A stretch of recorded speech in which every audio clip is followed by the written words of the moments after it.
పారదర్శకంగా mega DSC నిర్వహించి DSC అభ్యర్థుల ఆశీర్వాదాన్ని పొందామని కూటమి నాయకులు తెలియజేశారు. మెగా డిఎస్సి నిర్వహణపై జంగారెడ్డిగూడెం తెలుగుదేశం పార్టీ కార్యాలయం నందు పాత్రికేయుల సమావేశం నిర్వహించారు. ఈ సందర్భంగా టీడీపీ అధ్యక్షులు కొండ్రెడ్డి కిషోర్, బీజేపీ పూర్వపు అధ్యక్షులు కొప్పక శ్రీనివాసరావు, పూర్వపు కౌన్సిలర్ వలవల తాతాజీలతో పాటు పలువురు నేతలు మాట్లాడారు.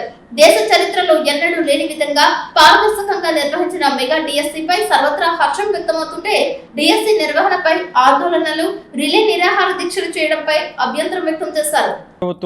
చేస్తున్న అభివృద్ధి పనులని ఈర్ష్యాభావంతో తట్టుకోలేక ప్రజలందరూ గమనిస్తున్నారు. కూటమి చేస్తున్న మంచి పనులన్నీ గమనిస్తున్నారు. అలాగే ముఖ్యంగా మెగా డిఎస్సి అన్నది చాలా కీలకమైన అంశం. ఇది లాస్ట్ గా వాళ్ళ గవర్నమెంట్ లో హామీ చేశారు. వాళ్ళు ఏం చేశారు? కంపల్సరీ నేను ఎక్కంగానే మెగా డిఎస్సి తీస్తా అన్నారు. 5 సంవత్సరాల్లో కనీసం ఆ నిరుద్యోగులు ఒక ముఖం కూడా చూడని ఈ రాజకీయ నాయకులు ఈ రోజున వచ్చి ఇప్పుడు మెగా డిఎస్సి 2 సార్లు తీశారు. 3ోసారి నవంబర్ డిసెంబర్లో చేస్తానికి ఉన్నారు. ప్రభుత్వం చంద్రబాబు నాయుడు గారు అడ్మినిస్ట్రేషన్ నాయకుడు, అందుకే పవన్ కళ్యాణ్ గారు అంత అనుభవం ఉన్న నాయకుడికి ఆయన సమర్థత ఇచ్చారు. అదే ఎడ్యుకేషన్ మినిస్టర్ లోకేష్ గారు ఎంత సమర్థవంతంగా ఎడ్యుకేషన్ తీసుకెళ్తున్నారు ముందుకి. వీళ్ళు చేసే కార్యక్రమాలు చూసి తట్టుకోలేక ఈ రోజున చేతకాని విమర్శ, నిజంగా ఏమన్నా విమర్శలో మీ దాంట్లో పసుంటే బహిరంగ ఛాలెంజ్కి సిద్ధం. ఎంతమంది నిరుద్యోగులు ఆనందపడ్డారో, ఎంతమందికి ఉద్యోగాలు వచ్చారో వాళ్ళ కళ్ళల్లో ఆనందం చూడండి. చేసే మంచి పనిని, మంచి మనసు ఉంటే అప్రిషియేట్ చేయండి, లేకపోతే విమర్శించకండి. మెగా డిఎస్సి ద్వారా కొన్ని వేల కుటుంబాలు నిజంగా వాళ్ళ కుటుంబాల్లో వెలుగు నింపుతున్న కూటమి ప్రభుత్వానికి మరొకసారి నిజంగా కూటమి ప్రభుత్వం ఇన్ని మంచి కార్యక్రమాలు చేస్తున్నందుకు మరొకసారి నిరుద్యోగులు కూడా మళ్ళీ నవంబర్ డిసెంబర్లో ఇంకో డిఎస్సి తీస్తా అంటున్నారు. కంపల్సరిగా ఇలాంటి అపోహలు తిప్పికొట్టాల్సిన బాధ్యత మా నాయకుల కన్నా ఎవరైతే లబ్ధి పొందారో ఆ ఉద్యోగాల రూపంలో మీరు మీ సోషల్ మీడియా ద్వారా తిప్పికొడతారని, కూటమిని ఆశీర్వదిస్తారని మనస్ఫూర్తిగా కోరుకుంటున్నాను.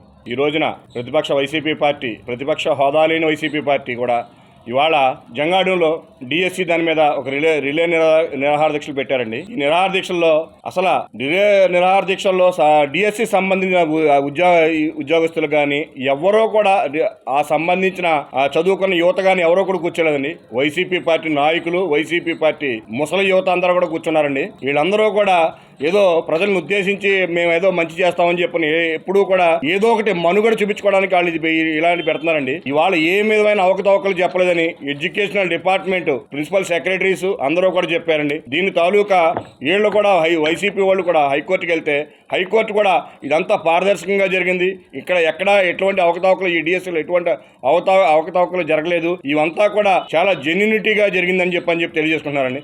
యాక్చువల్గా ఈ ఆర్టికల్ 77 అన్నది జీవో తీసుకొచ్చిన కూడా వైసీపీ గవర్నమెంటే. ఆ గవర్నమెంట్ని కూటమి ప్రభుత్వం ఇంప్లిమెంట్ చేసిందండి. అట్లా ఆ విధంగా ఇదివరకు అయితే వర్చువల్గా ఉండేది, ఇప్పుడు 6 గంటల ప్రకారం ఇవాళ తీశారండి.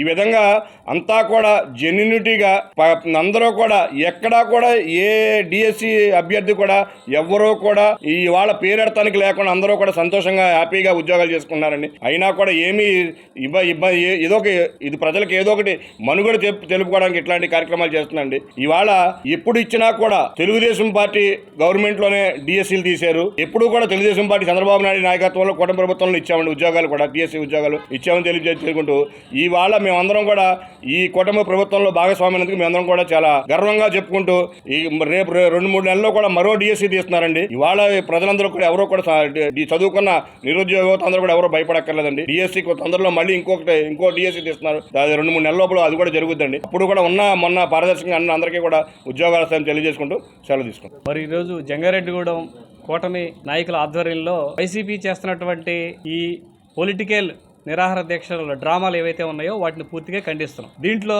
ప్రజలకి, యువతకి తెలియాల్సిన ముఖ్యాంశాలు, ఈ మెగా డిఎస్సి అనేది 3 అంచెల భద్రతతో నిర్వహించారు. అంటే ఫస్ట్ ఒక అభ్యర్థి రాగానే అతనికి బయోమెట్రిక్ సిస్టమ్ వేయటం, తర్వాత గదిలోకి ప్రవేశించిన తర్వాత ఫేస్ రీడింగ్ తీసుకోవటం, అట్లాగే ఎగ్జామ్ పత్రాలు కూడా ప్రతిష్టాత్మకమైనటువంటి టీసీఎస్ కంపెనీ అంతర్జాతీయ స్టాండర్డ్ లెవెల్స్లో ఈ ఎగ్జామ్ కండక్ట్ చేశారు. ప్రతి 5గురికి ఒక సీసీ కెమెరా కూడా పెట్టారు.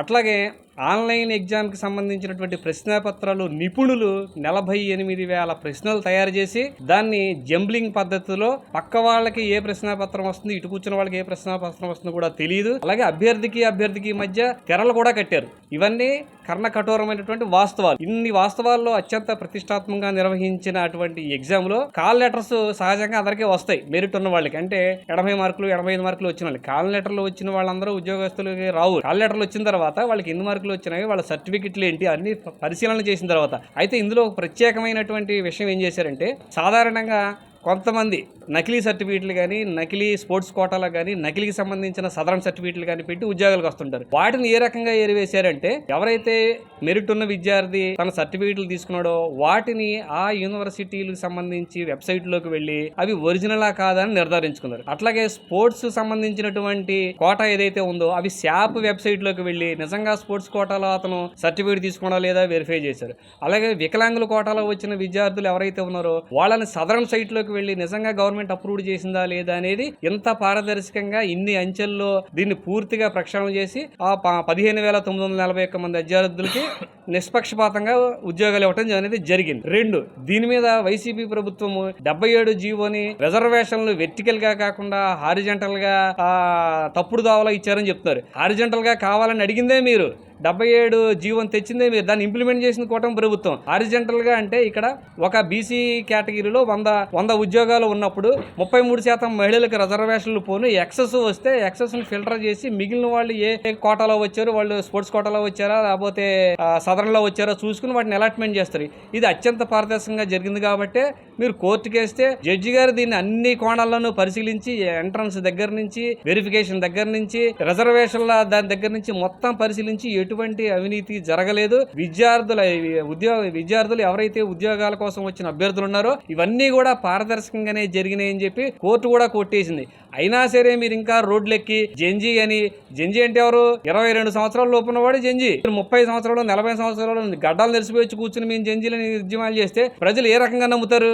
కాబట్టి కేవలము మీ రాజకీయ ఉనికిని చాటుకోవటానికి, ప్రజల్లో మీరు ఉండటానికి, యువతను తప్పుదో పట్టించడానికి చేస్తున్నటువంటి కుట్రలే కానీ ఇది ప్రజలు కానీ యువత కానీ ఉద్యోగాల కోసం ఎదురు చేసి నిరుద్యోగులు కానీ ఏ రకంగానూ సమర్థించరు. రేపు మళ్ళీ నవంబర్లో సెకండ్ డిఎస్సి తీయబోతున్నారు. దానికి వాళ్ళు ప్రిపేర్ అయి ఉన్నారు. మొట్టమొదటిసారి ఆంధ్రప్రదేశ్లో అత్యంత పారదర్శకంగా 3 అంచెల భద్రతతో అత్యంత సెక్యూరిటీగా నిర్వహించిన ఎగ్జామ్ అని కూటమి తరపున సగర్వంగా తెలియజేస్తున్నాము. కేవలం పొలిటికల్ నేరేషన్స్ మాత్రమే ఈ సందర్భంగా ఖండిస్తున్నాం.